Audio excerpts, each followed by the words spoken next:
Most people experience overthinking as a problem of the mind. Too many thoughts, too much analysis, an inability to stop. But from a somatic perspective, overthinking isn't a cognitive malfunction. It's a protective response. Thinking intensifies when something more fundamental has already been lost, a felt sense of safety in the body. When the body feels safe, thinking is efficient, flexible, and responsive. It comes online when needed, then releases. It serves orientation, decision-making, and creativity. But when safety drops, when the system no longer feels settled, thinking changes roles. It stops being a tool and becomes a guard. This is the first reframe that matters. Overthinking is not excess intelligence. It is intelligence stepping in to manage uncertainty when the body cannot. Often without conscious awareness, the nervous system detects that something is off. Pressure, unpredictability, social exposure, loss of control, or sustained demand without adequate recovery. When the system can't resolve that through sensation, through grounding, contact, or rest, it shifts upward. Cognition takes the lead.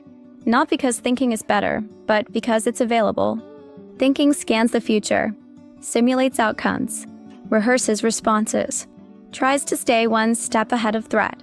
From the body's perspective, this makes sense. If safety can't be felt, it has to be managed. And management happens in the mind. This is why overthinking shows up during moments that matter.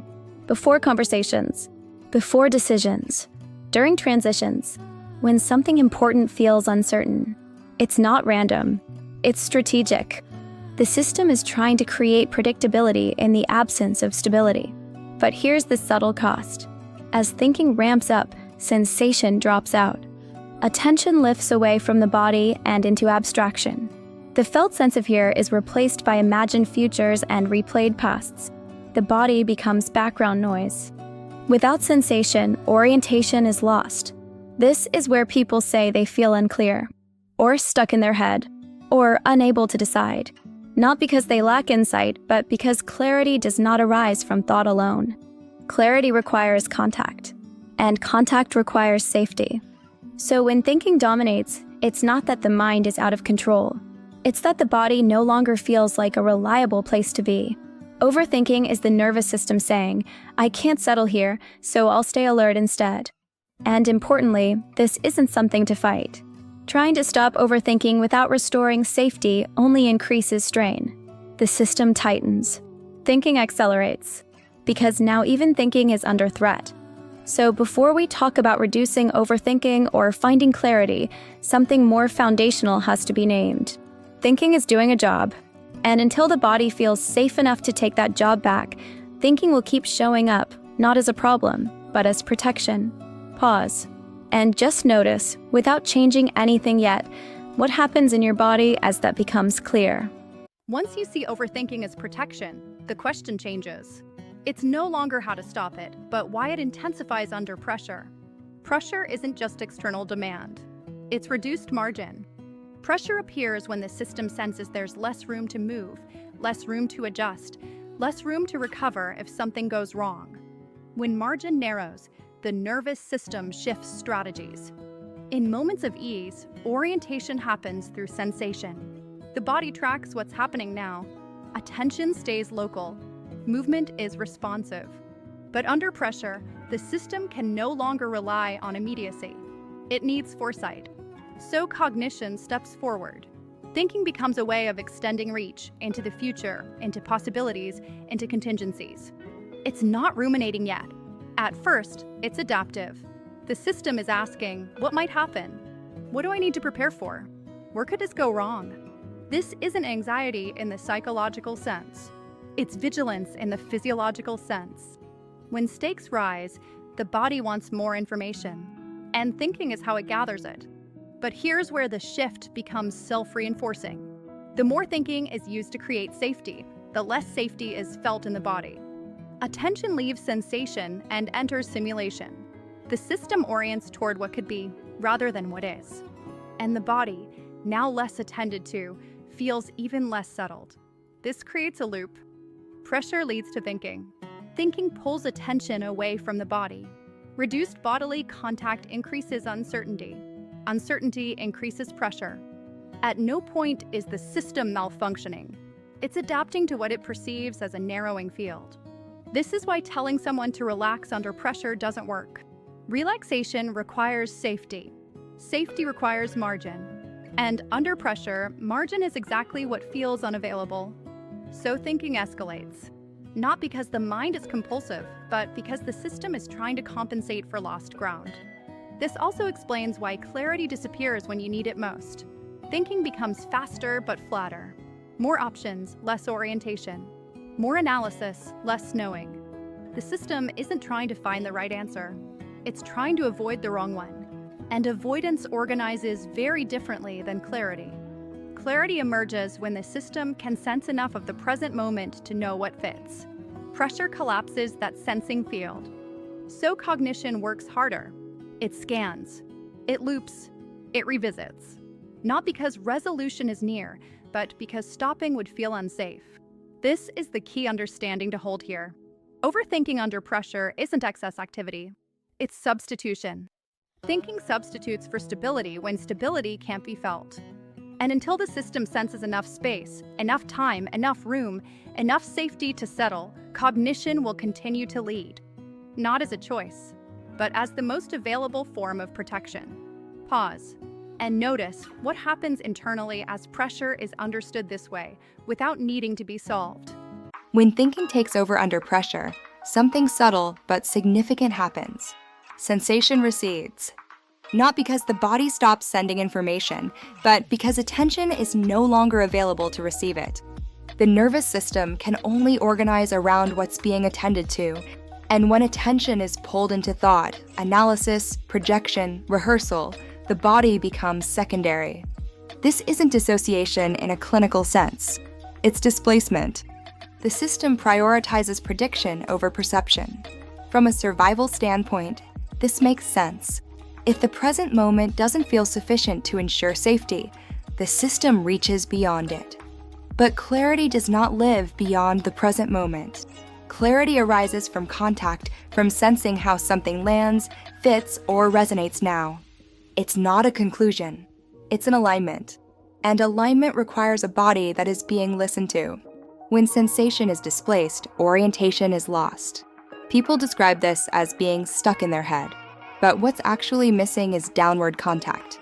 The system loses access to subtle cues, weight, breath, internal space, tension, release. These cues don't shout. They require availability. Under pressure, availability collapses. The field of attention narrows.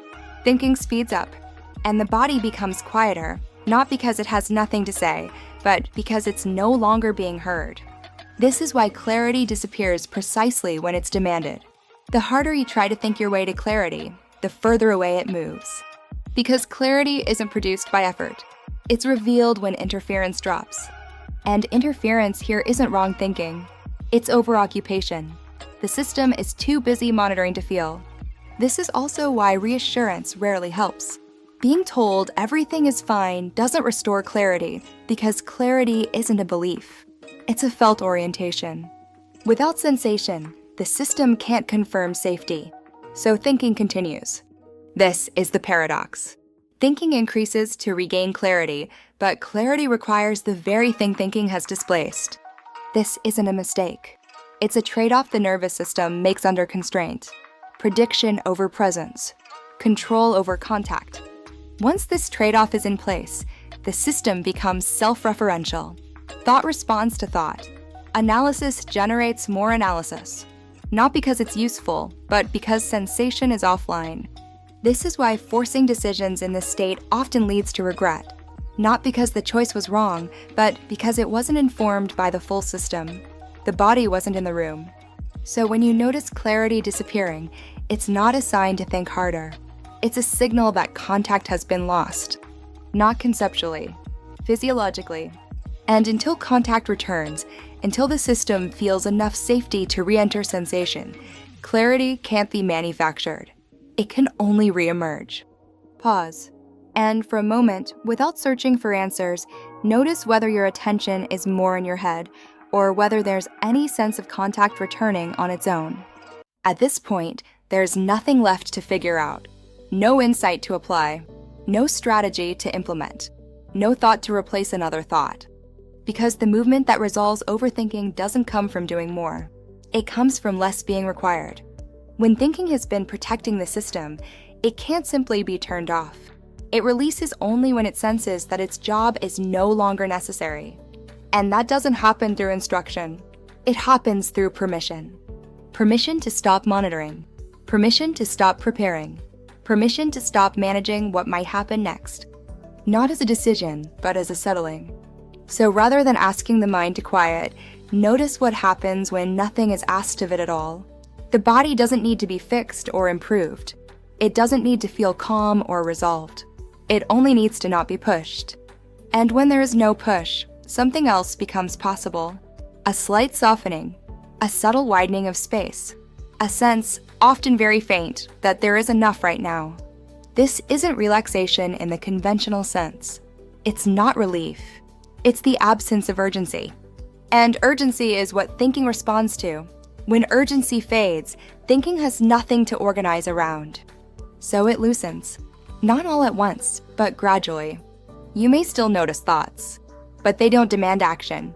They don't pull you forward. They pass through a larger field. This is the return of contact. Not dramatic, not emotional, often barely noticeable. But something is different. Attention drops out of abstraction and back into presence, into weight, into breath, into the sense of being held by the moment rather than having to manage it.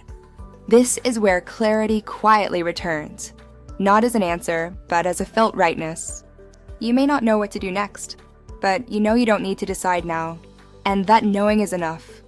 Because clarity doesn't rush. It arrives when the system feels it has time. So if thinking has been loud, looping, insistent, let it be understood as intelligence doing its best in the absence of safety. And notice what happens when nothing is asked of it anymore. No fixing, no solving, no effort. Just this moment as it is. Pause. And allow the system to register, perhaps for the first time in a while, that it doesn't need to think its way out of being here.